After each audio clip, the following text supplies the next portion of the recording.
Assalamualaikum warahmatullahi wabarakatuh, pemirsa Sinpo TV dimanapun Anda berada, bagaimana kabarnya Anda hari ini? Semoga selalu sehat dan insya Allah senantiasa dalam lindungan Allah Subhanahu wa Ta'ala.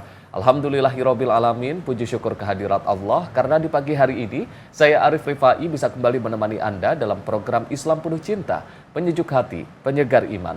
Selawat beserta salam semoga tetap tercurah limpahkan kepada junjungan kita Nabi wa Rasulana Muhammad Sallallahu Alaihi Wasallam yang kita nantikan syafaatnya kelak di yaumil qiyamah, dan semoga kita termasuk ke dalam umatnya yang senantiasa istiqomah dalam menjalankan sunnah-sunnahnya. Pemirsa Sinpo TV dimanapun Anda berada, seperti biasa saya sudah bersama dengan Bapak Ustadz Ahmad Haris Riswanto. Assalamualaikum Pak Ustadz. Waalaikumsalam warahmatullahi wabarakatuh. Sehat ya Pak Ustadz? Alhamdulillah. Mohon doanya agar selalu sehat dan afiat. Amin. Baik Pak Ustadz, hari ini kita akan membahas tema terkait dengan Islam dan tantangan zaman. Kita akan bahas dalam Islam Penuh Cinta, penyejuk hati, penyegar iman. Pemirsa, perkembangan zaman membawa kemudahan namun juga tantangan yang tidak sedikit bagi umat Islam. Dari teknologi, gaya hidup, hingga pergeseran nilai. Lalu bagaimana Islam tetap relevan dan menjadi solusi di tengah perubahan ini? Ini yang akan langsung kita bahas bersama dengan Bapak Ustadz Ahmad Haris Riswanto. Kami persilahkan Pak Ustadz. Assalamualaikum warahmatullahi wabarakatuh. Waalaikumsalam warahmatullahi wabarakatuh. Alhamdulillahilladzi 'allama bil qalam, 'allamal insana ma lam ya'lam. Wassalatu wassalamu ala sayyidina Muhammadin sallallahu alaihi wasallam wa ala alihi wa ashabihi wa jami'i ummatihi ila yaumil qiyam, amma ba'du.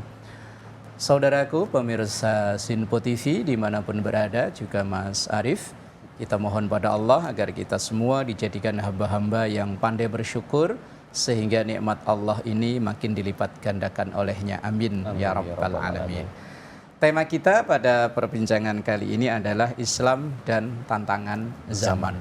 Mampukah Islam menjawab perubahan zaman, dinamika zaman yang begitu cepat luar biasa?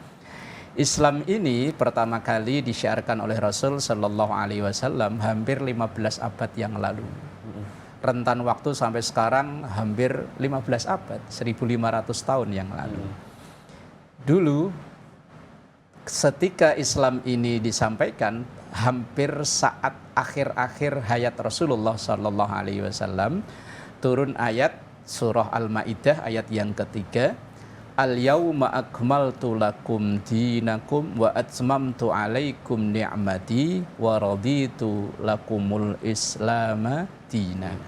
Al-yawma, hari ini, akmaltu lakum, aku sempurnakan untuk kalian, dinakum, agama kalian. Berarti Islam saat itu sudah sempurna, diturunkan kepada Rasulullah Sallallahu Alaihi Wasallam. Dan ayat ini turun pada saat Rasulullah melaksanakan haji wada atau haji yang terakhir sebelum masa tugas beliau selesai. Kemudian wa atmamtu alaikum ni'mati, dan aku sempurnakan untuk kalian nikmatku, wa raditu lakumul islam madina, dan aku ridhoi untuk kalian Islam ini sebagai agama. Kalau melihat ayat ini, seharusnya Islam sudah menjadi sempurna, dan Islam itu al-islamu salihun likulli zaman wa likulli makan. Islam itu relevan untuk semua masa, semua waktu, dan untuk dimanapun tempatnya. Artinya dimanapun tempatnya, dimana kapanpun waktunya, hendaknya Islam itu menjadi ajaran yang relevan. Tetapi realnya bagaimana dengan keadaan seperti saat ini? Di saat perkembangan berbagai macam hal begitu cepat luar biasa, mulai sains, teknologi, pemikiran, ekonomi, dan lain sebagainya begitu luar biasa. Apakah Islam yang turun 15 abad yang lalu bisa menjawab tantangan zaman seperti sekarang ini? Di tengah-tengah hegemoni seperti sekarang ini, Mas Arif, memang banyak orang yang mulai berpikiran meninggalkan ajaran agama. Karena mereka menganggap bahwa ajaran agama itu sudah tidak relevan lagi di tengah-tengah kehidupan modern seperti sekarang ini. Ini adalah pikiran orang-orang yang berpaham materialis. Orang-orang yang berpaham bahwa yang mereka yakini ada adalah sesuatu yang hanya bisa dijangkau dengan akal dan panca inderanya saja. Padahal banyak hal yang ada di alam raya ini yang di luar batas kemampuan akalnya dan jangkauan panca inderanya. Kalau dilihat secara umum, tantangan zaman seperti saat ini yang pertama adalah karena perkembangan teknologi. Apalagi teknologi informasi yang sekarang ini begitu cepat luar biasa. Kejadian hari ini, detik ini bisa langsung dinikmati oleh saudara kita di belahan bumi yang lain. Begitupun sebaliknya, kejadian di belahan bumi yang lain, detik itu juga langsung bisa kita nikmati. Lah, tantangannya begitu luar biasa. Nah, sekarang problemnya informasi yang masuk itu benar atau enggak? Atau dalam bahasa kita ini hoax apa enggak? Nah, lalu apa jawaban Islam mengenai hal ini? Untuk menangkis hoax atau berita-berita yang tidak jelas itu, Islam sudah punya solusi, yaitu dalam surah Al-Hujurat ayat yang ke-6. Itu Allah Subhanahu wa taala sampaikan agar informasi yang datang ke kita itu tidak simpang siur dan menyebabkan kita menjadi kacau dalam berpikir. Hendaknya Quran itu sudah mengajarkan 15 abad yang lalu, ya ayyuhalladzina amanu in ja'akum fasikum binaba'in fatabayyanu an tusibu qauman bijahalah fatusbihu ala ma fa'altum nadimin. Ayat ini mengatakan bahwa wahai orang-orang yang dalam dirimu ada iman, in ja'akum fasik, apabila datang kepadamu, apalagi yang datang itu orang fasik. Orang fasik itu maksudnya satu sisi ia melakukan ketaatan, tapi satu sisi dia juga melakukan kemaksiatan. Kalau ada orang model seperti ini, atau orang yang mohon maaf tadi itu taat dijalani, maksiat juga dijalani, dia membawa binaba. Naba itu artinya informasi yang bertambah besar. Bukan informasi yang mohon maaf ya, kalau bahasa sehari-hari katakan informasi receh. Kalau ada naba itu informasi yang bertambah besar, baik dari sisi sosial, ekonomi, dan lain sebagainya. Maka Quran bilang, fatabayyanu, cross check dulu, tabayun dulu. Ini informasi benar atau enggak. Apalagi saat akhir-akhir ini ketika terjadi konflik di Jazirah Arab yang kayaknya enggak berkesudahan ya. Itu kan informasi begitu derasnya luar biasa masuk ke kita. Lah, itu informasi terkadang kan tergantung siapa yang menyampaikan. Kalau yang menyampaikan yang berpihak di A ya akan selalu mengunggulkan si A, tapi kalau yang berada di pihak B ya akan mengunggulkan si B. Itu akan begitu gencarnya luar biasa. Atau informasi-informasi yang lain. Apalagi terkadang orang yang menyampaikan informasi itu ada sesuatu yang diburu. Memburu viral, memburu dan lain sebagainya. Kan kadang mereka nggak peduli apakah ini hoax apa enggak. Kadang kalau perlu dibumbu-bumbui, bahkan sering kita jumpai ada berita tahun kapan, kemudian diberitakan seperti sekarang, kemudian dengan narasi-narasi tertentu.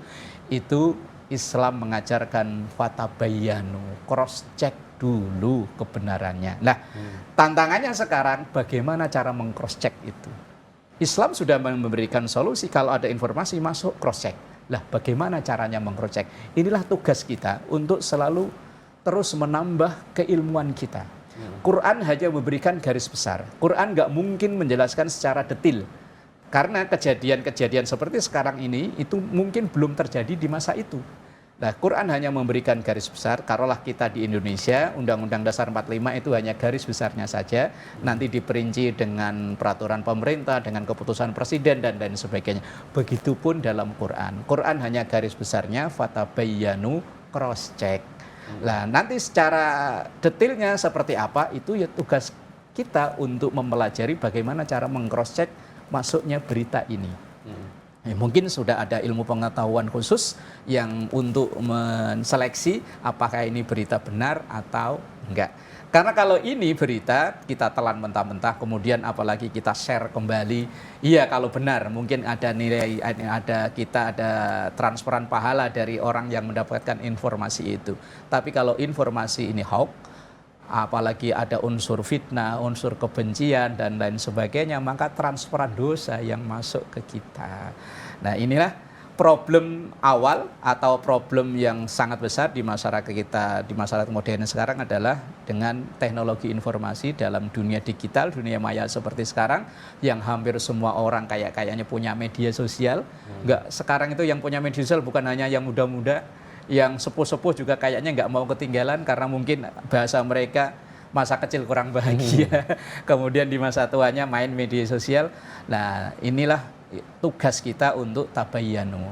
Apalagi mohon maaf Mas Arif, kita lihat kadang orang-orang yang sudah sepuh tanpa ada keahlian khusus untuk meng-cross check berita, mereka menganggap semua berita yang masuk itu adalah kebenaran.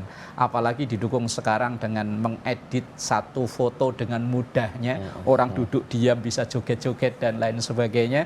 Maka kita yang punya ilmu pengetahuan ke sana ini ada punya tugas khusus untuk merealisasikan ayat Quran yang berbunyi fatabayyanu itu tadi untuk menjelaskan ke masyarakat.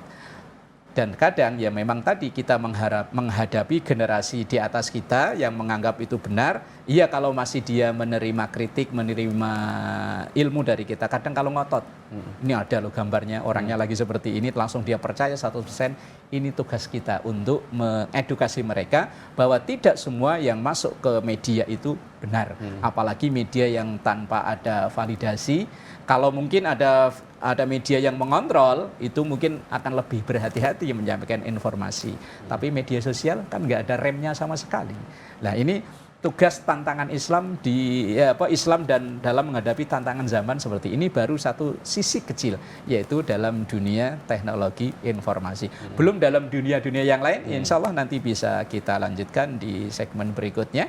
Wallahu a'lam. Bisa, Masya Allah. Nanti kita akan lanjutkan lagi Pak Ustadz pembahasan kita terkait dengan Islam dan juga tantangan zaman ini. Pak Pemirsa jangan kemana-mana, usai jeda kita akan kembali lagi. Tetaplah bersama kami di Islam Penuh Cinta, penyejuk hati, penyegar iman.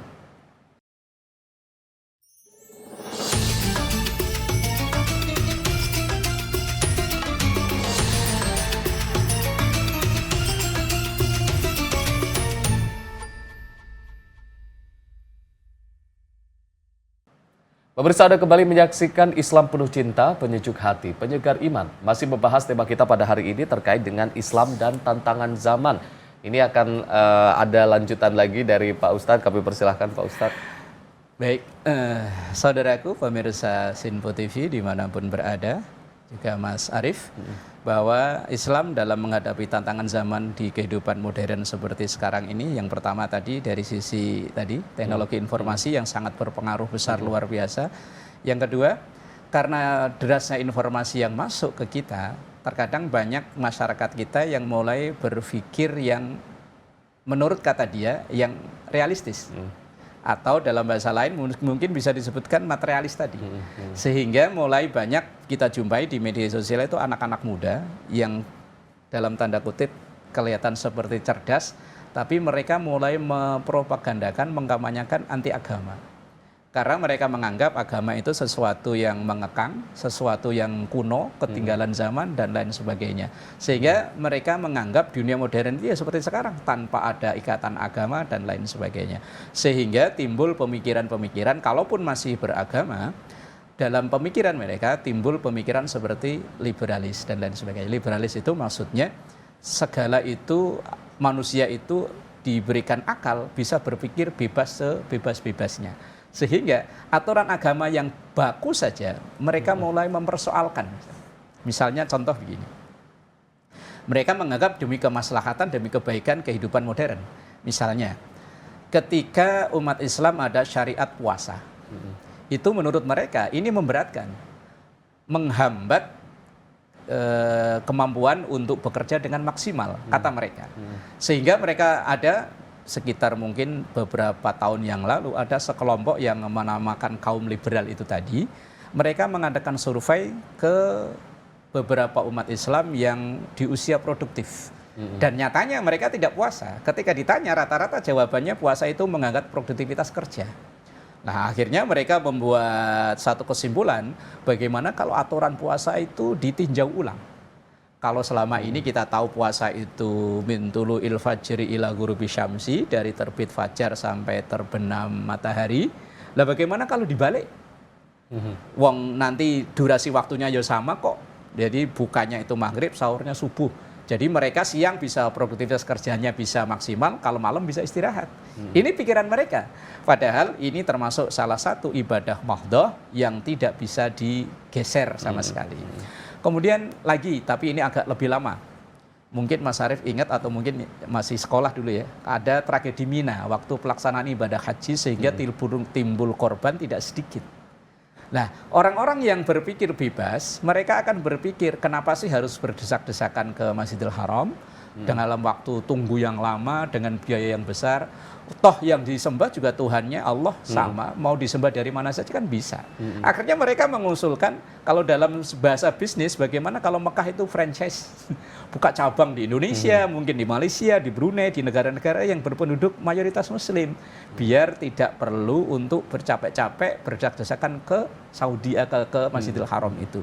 Sekali lagi ini pikiran orang-orang yang liberalis itu tadi yang menganggap bahwa otak kita berpikir itu bebas sebebas-bebasnya, tidak perlu dibatasi dengan aturan-aturan agama. Nah, ini tantangan kita Muslim di kehidupan zaman modern seperti sekarang ini. Dan ini banyak menghinggapi kaum-kaum muda.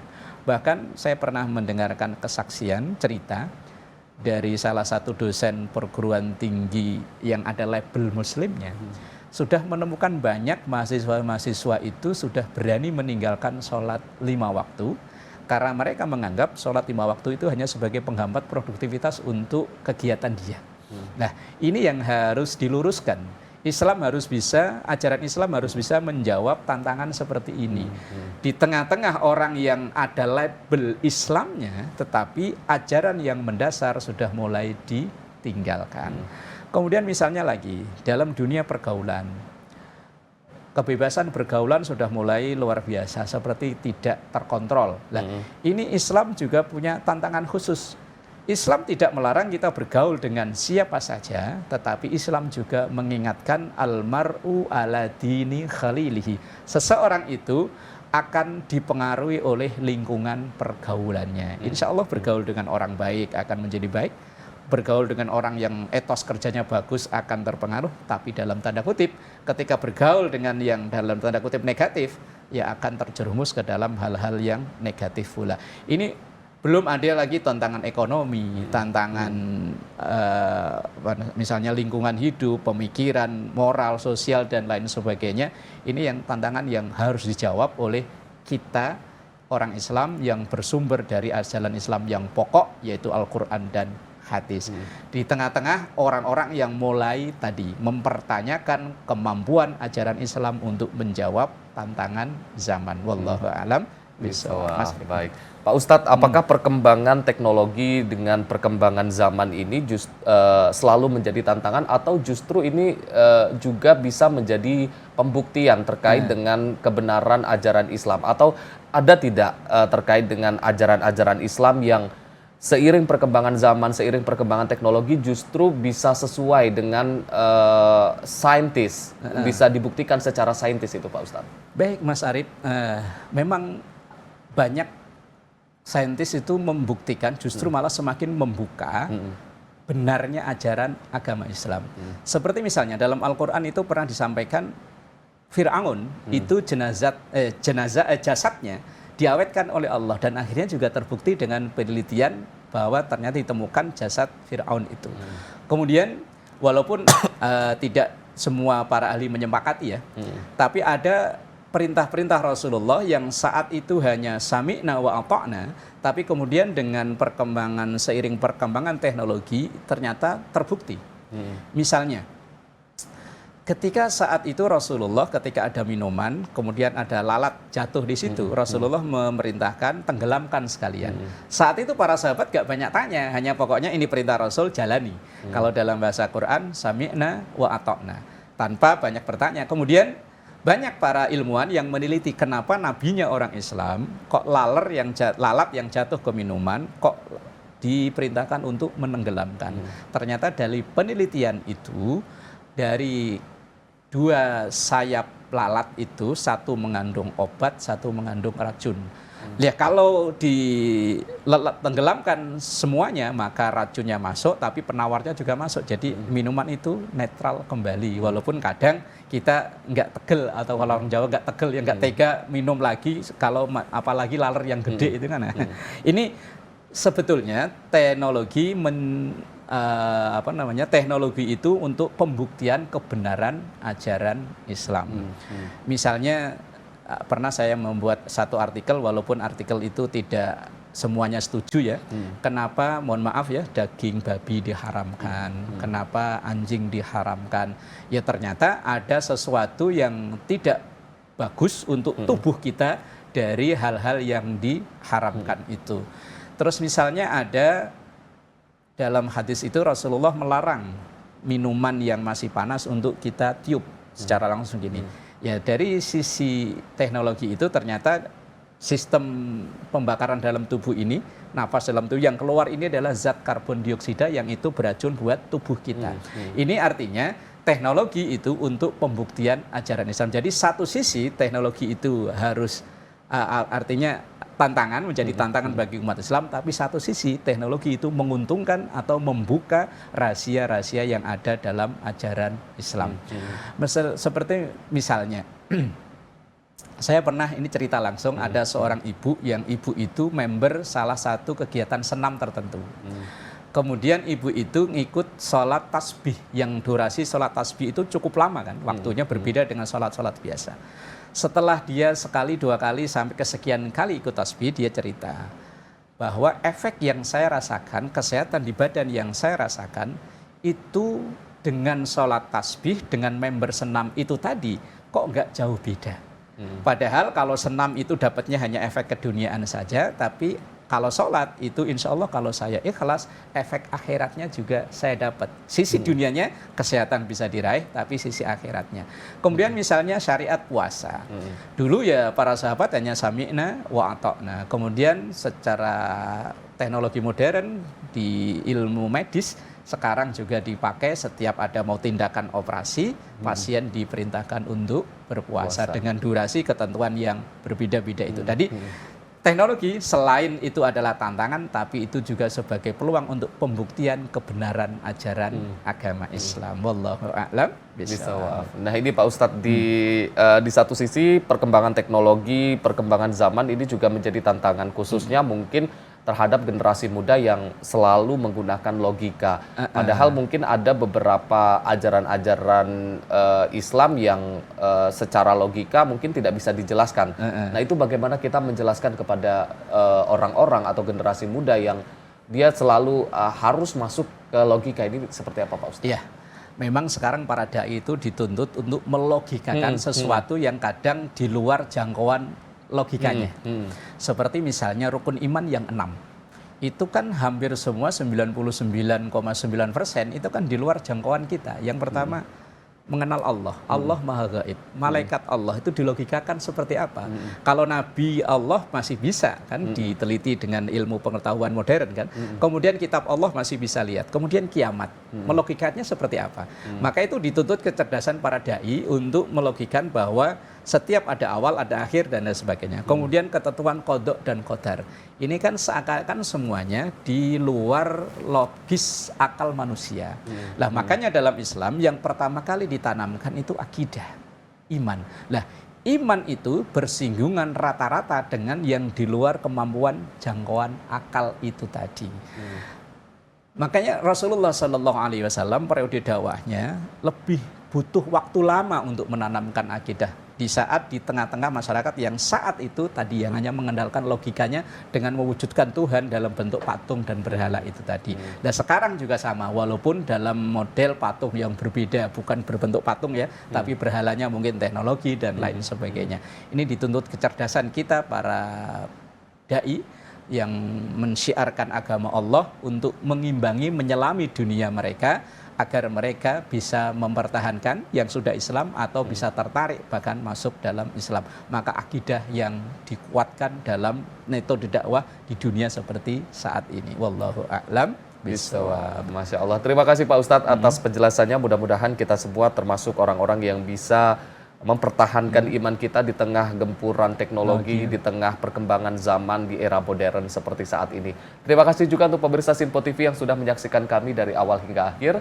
Saya Arif Rifai, mewakili seluruh kru yang bertugas. Mohon maaf apabila ada kesalahan. Billahi taufiq wal hidayah. Wassalamualaikum warahmatullahi wabarakatuh. Astaghfirullahaladzim lakal ma'bud. Bismillahirrahmanirrahim. Rabbana atina fid dunya hasanah wa fil akhirati hasanah wa qina adzabannar. Sallallahu ala sayyidina Muhammad walhamdulillahi rabbil alamin. Assalamualaikum warahmatullahi wabarakatuh. Waalaikumsalam warahmatullahi wabarakatuh.